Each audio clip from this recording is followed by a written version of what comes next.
Atentos saludos amigos de Voces Milano. Soy el doctor Ludwig Álvarez Rengifo, abogado economista, transmitiendo desde Ecuador.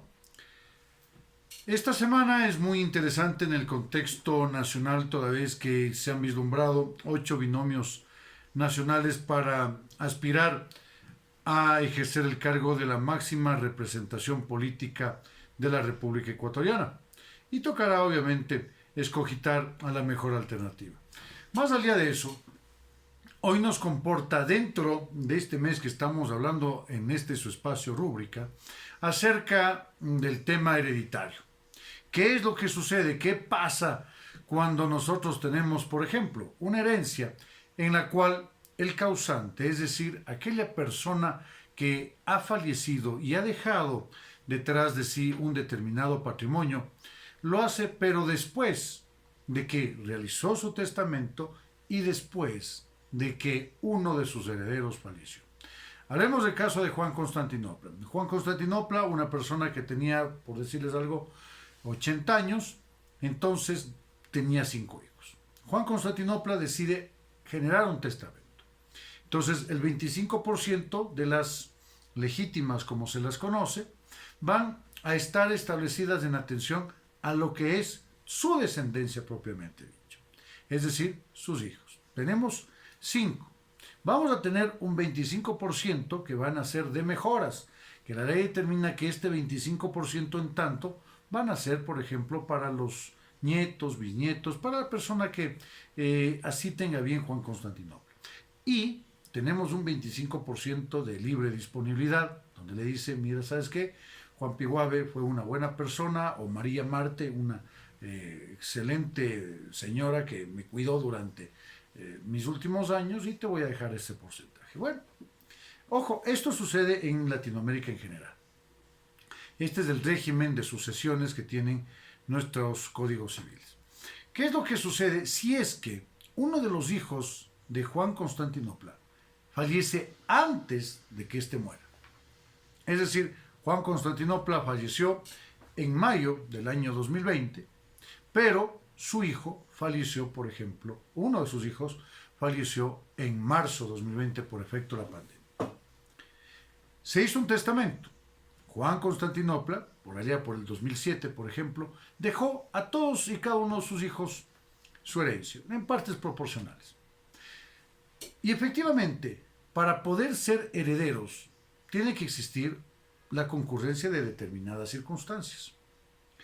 En la primera y más importante es que ocurra el fallecimiento y se aperture la delación, es decir, que se genere efectivamente la calidad de heredero. ¿Cómo se acredita? En el caso ecuatoriano, acercándose a una notaría y diciéndole al notario, ¿sabe qué, señor notario?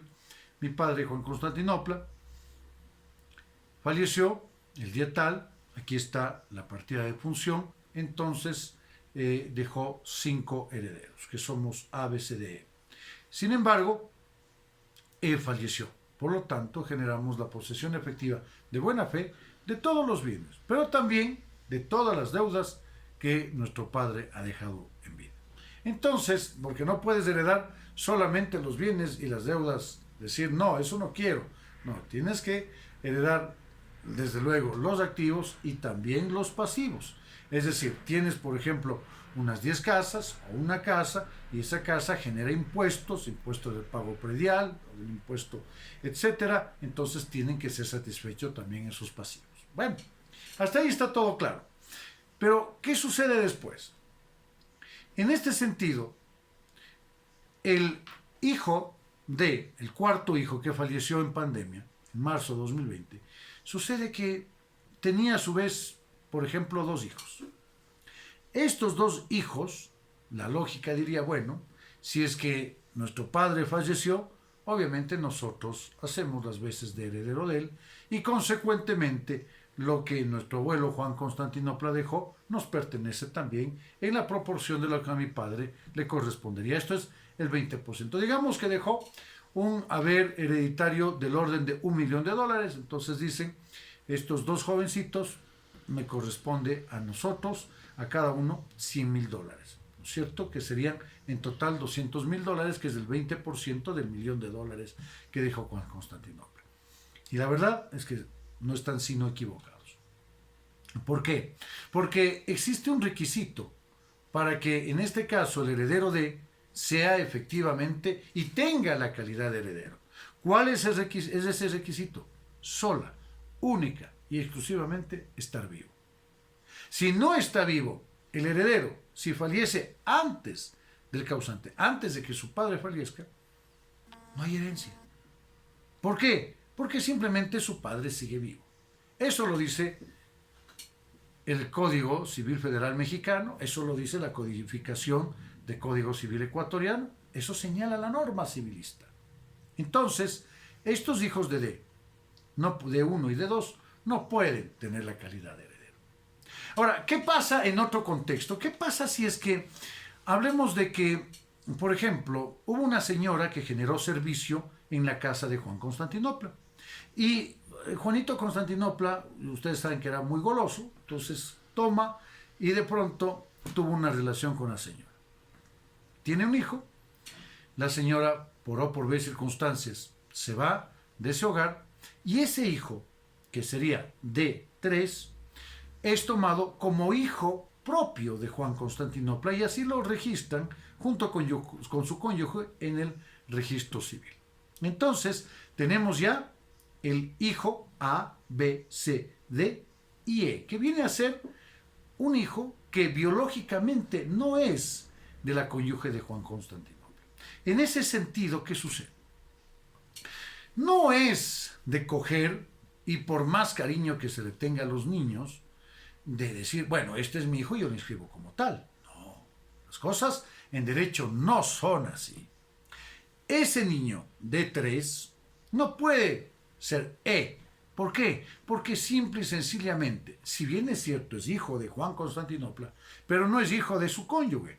Entonces no le corresponde, en este caso, tener ese 20%, sino tener el 10% de la herencia, porque dentro de esta masa hereditaria, Juan Constantinopla tenía el 50% de los gananciales que le corresponden de la sociedad conyugal y el otro 50%, por supuesto, es de su cónyuge.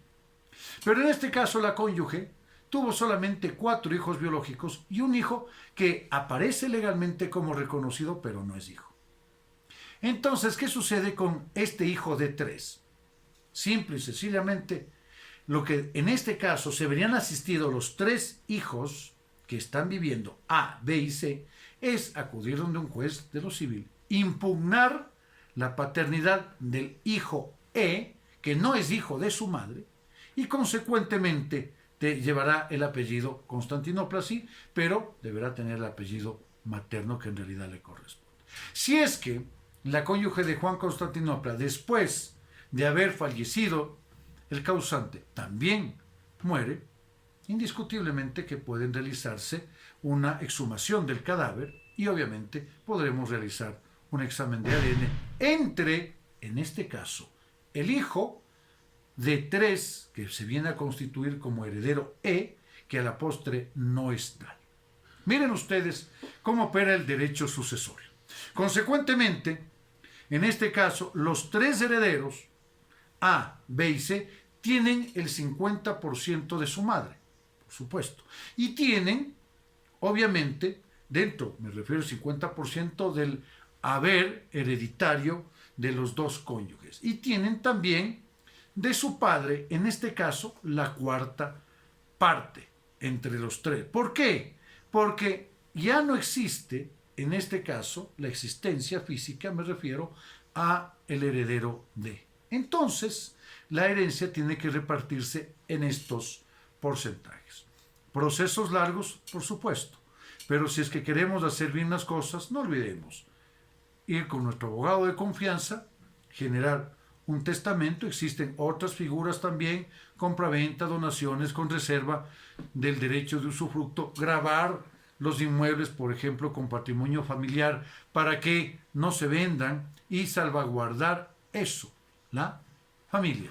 Estimados amigos de Voces Milano, les envío un fuerte y caluroso abrazo, les deseo la mejor de las semanas y desde luego trabajemos con muchísima dedicación.